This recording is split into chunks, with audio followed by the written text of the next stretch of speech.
오늘 우리에게 주신 하나님의 말씀은 룻기 2장 8절에서 16절 말씀입니다.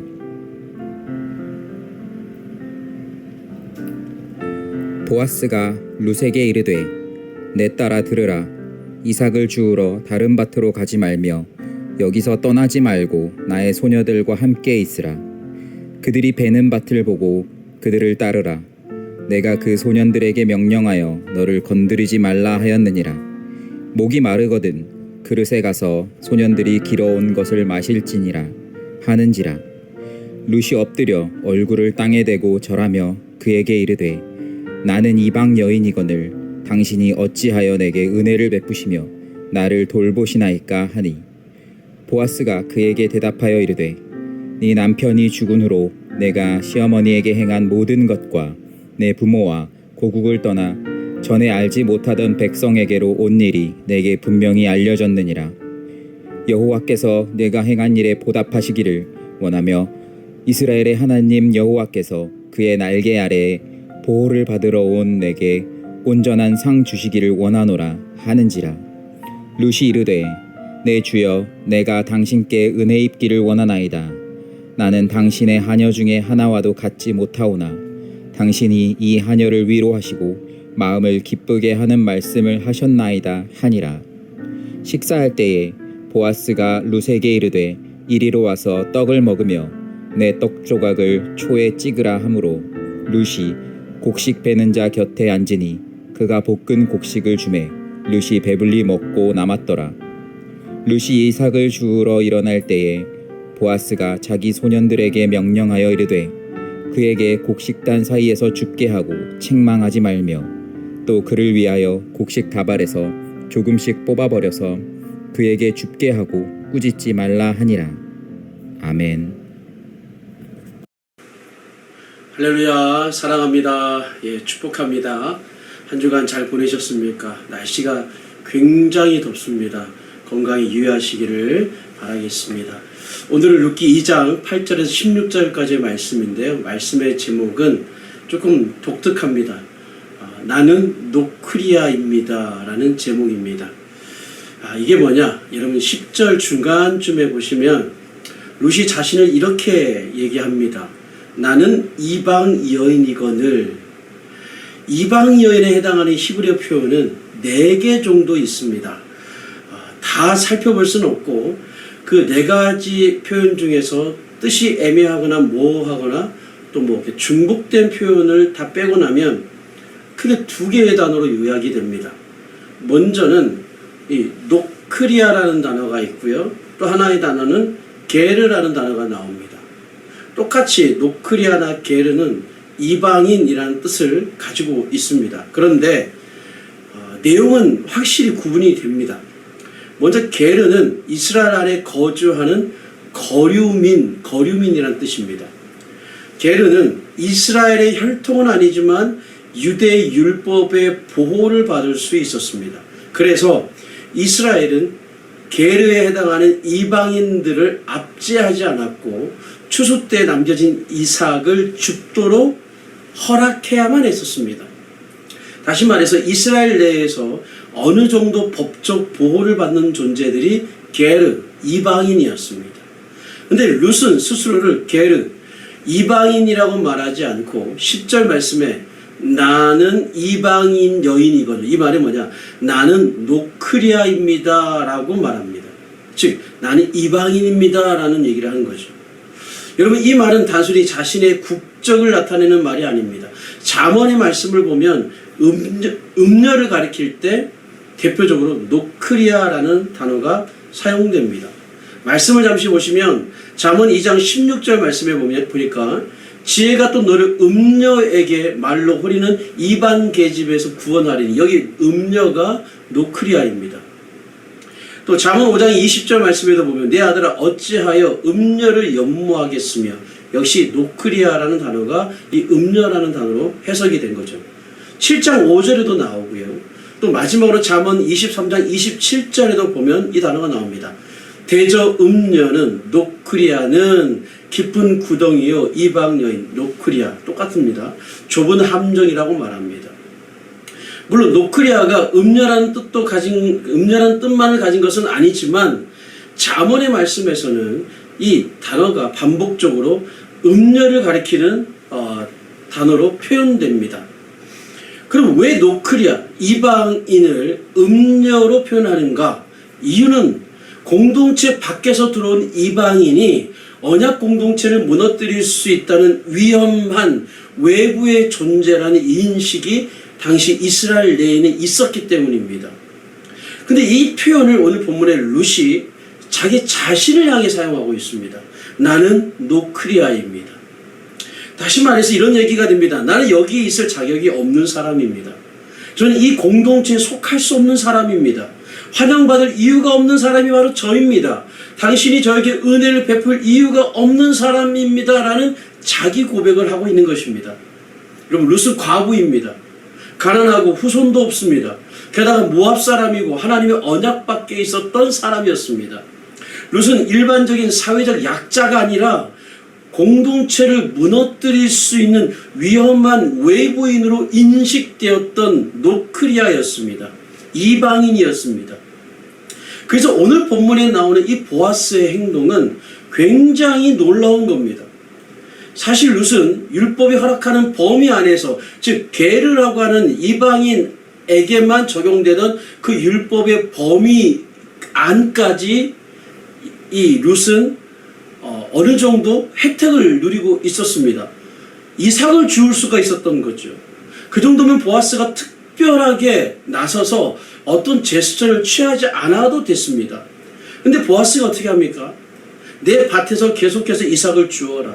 다른 밭에는 가지 말아라. 젊은 남자들이 건드리지 못하도록 내가 해주겠다 얘기합니다. 오늘 보면 8절과 9절 말씀을 함께 우리 읽어보겠습니다. 8절과 9절입니다. 시작. 보아스가 룻에게 이르되 내 딸아 들으라. 이삭을 주우러 다른 밭으로 가지 말며 여기서 떠나지 말고 나의 소녀들과 함께 있으라. 그들이 베는 밭을 보고 그들을 따르라. 내가 그 소년들에게 명령하여 너를 건드리지 말라 하였느니라. 목이 마르거든 그릇에 가서 소년들이 기러온 것을 마실지니라 하는지라. 룻은 처음 밭의 가장자리에서 이삭을 줍는 자로 등장을 했었습니다.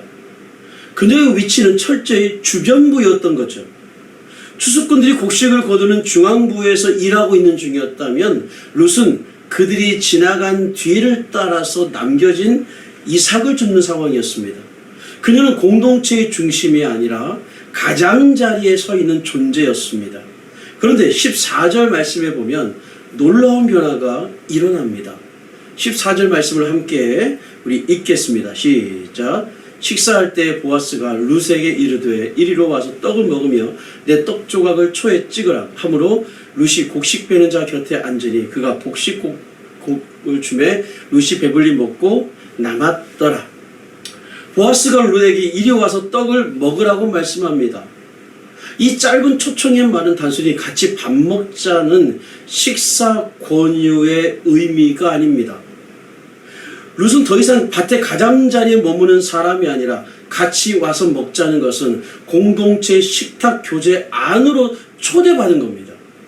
고대 근동사회에서 식탁은요, 단순히 배를 채우는 음식을 먹는 공간 그 이상의 의미가 있었습니다.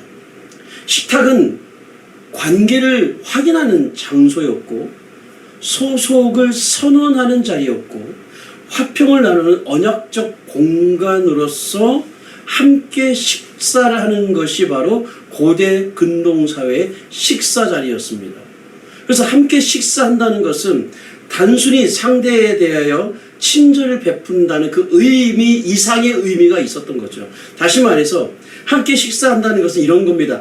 당신을 우리의 공동체의 일원으로 받아들이겠다라는 이건 사회적 선언이었습니다. 바로 이 식탁에 룻이 초대된 것입니다. 룻이 이 식탁에 초대되었다는 것은 굉장한 의미를 갖습니다. 왜냐하면 그녀는 가난한 과부였을 뿐만 아니라 모압 출신의 노크리아였기 때문입니다. 이스라엘 공동체에서는 이 모압 출신의 노크리아 이방 여인은 경계 밖에 있는 여인입니다. 그런데 14절 말씀에 보시면 룻이 그 식탁에서 배불리 먹고 남겼다고 말씀합니다. 룻기를 기록한 저자가 아무 생각 없이 남길 정도로 많이 먹었다라는 사실을 전달하기 위해서 이런 표현을 여기다 기록해 놓은 것이 아닙니다. 이건 의도적인 저자의 기록입니다. 무슨 얘기냐? 식탁에 초대를 받았던 룻이 배불리 먹고 남겼다는 것은 하나님 나라의 그 풍성함을 보여주고 있는 겁니다. 하나님께서 베푸시는 은혜는 겨우 생명을 연명하는 수준에 머물지 않는다.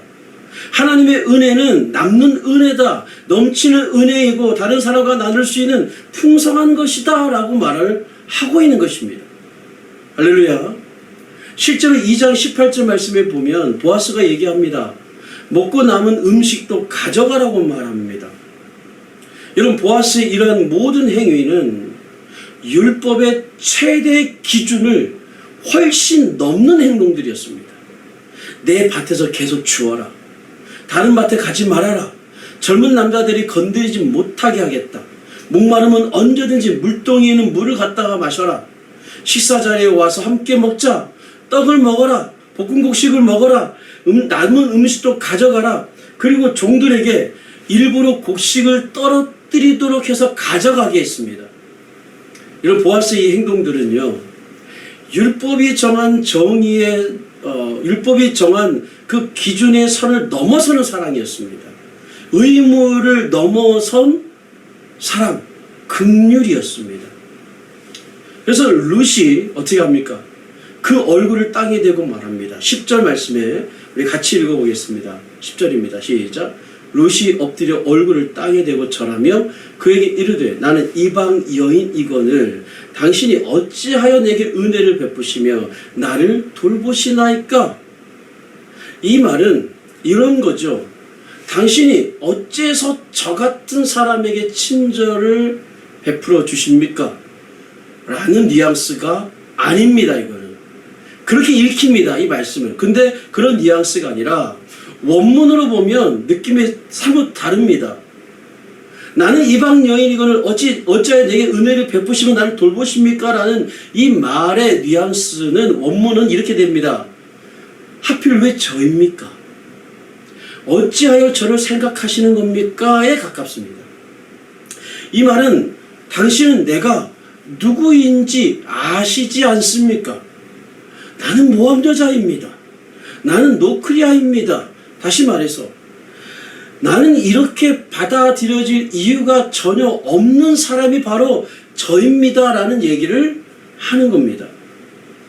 여러분, 오늘 우리는 룻의 모습을 통해서 우리 자신의 모습을 보게 됩니다. 여러분, 룻기를 기록한 미상의 저자는 룻을 통해 단순히 모함 여인 한 명을 우리에게 보여주려는 데 있지 않습니다. 사실 성경 전체의 흐름 속에서 룻은 다름 아닌 우리 자신의 모습을 보여줍니다. 여러분, 생각해보면 우리 역시도 하나님 앞에서 노크리아였습니다.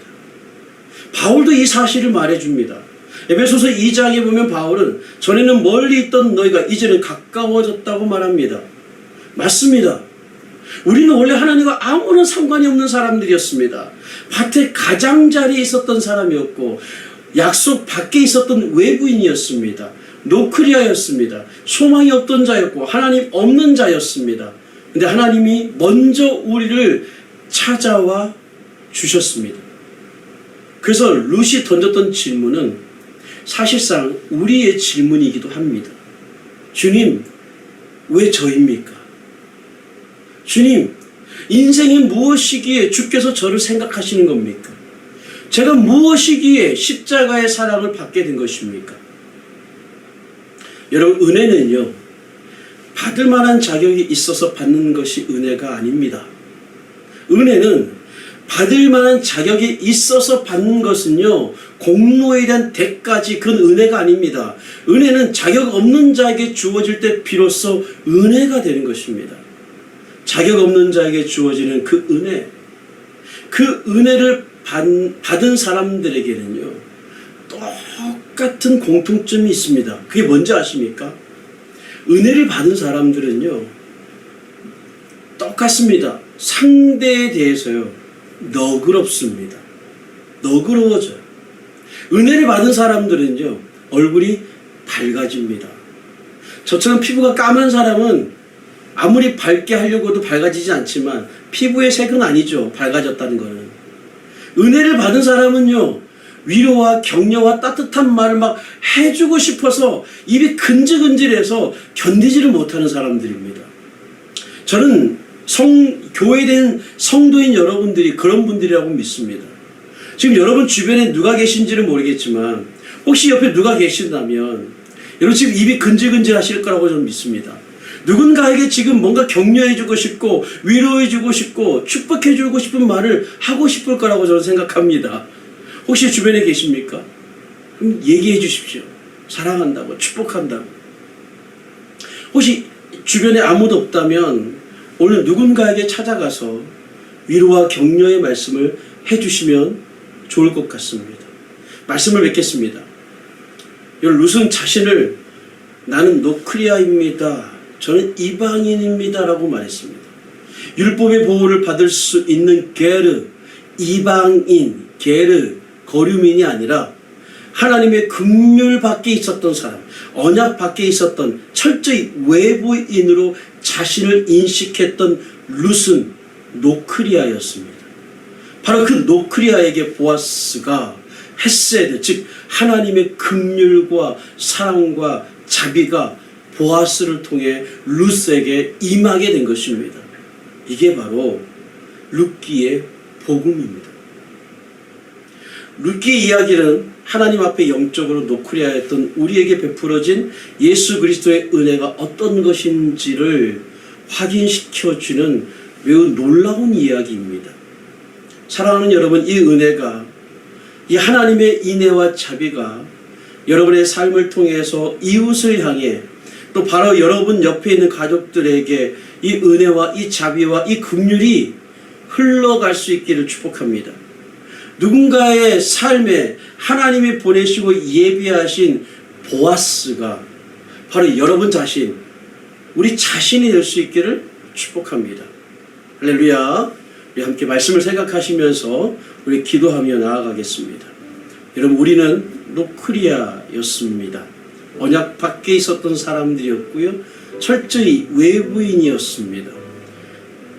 그 주님의 식탁에, 그 성찬의 식탁에 초대받을 인생들이 아니었습니다.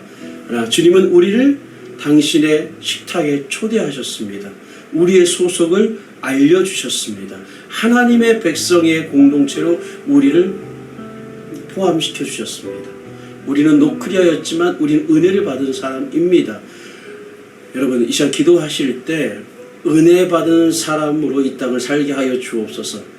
그저 은혜가 우리에게 율법이 아닌 사랑과 긍휼과 서로를 향한 자비의 마음으로 하나님의 하나님 되심을 우리의 삶을 통해 드러내며 증거하는 내가 보아스가 되는 룻에게 보아스가 있었던 것처럼 그 누군가에게 보아스의 은총과 은혜가 흘러가는 통로가 될 수 있도록 이 시간 우리 자신을 위해서, 우리 삶을 위해서 함께 기도하며 나아가겠습니다. 기도하겠습니다.